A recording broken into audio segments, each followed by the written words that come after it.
ho si Presidente, dapat din mag-ingat. Payuhan daw na huwag Yun makipag-shake nga hands eh. kasi baka daw maging carrier and dami niya laging kaharap na tao. Ang problema, matigas ang ulo ng ating Pangulo. Ayaw niya talaga magpaawat. Gusto niya talaga kamayan ng ating mga kababayan.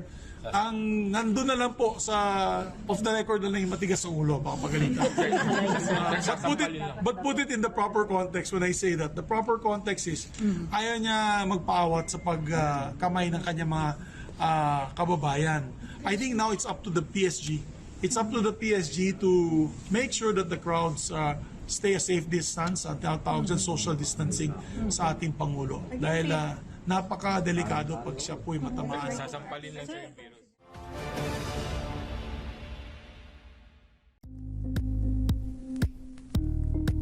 Thank you for watching Politico TV. Please like and subscribe to our channel for more videos.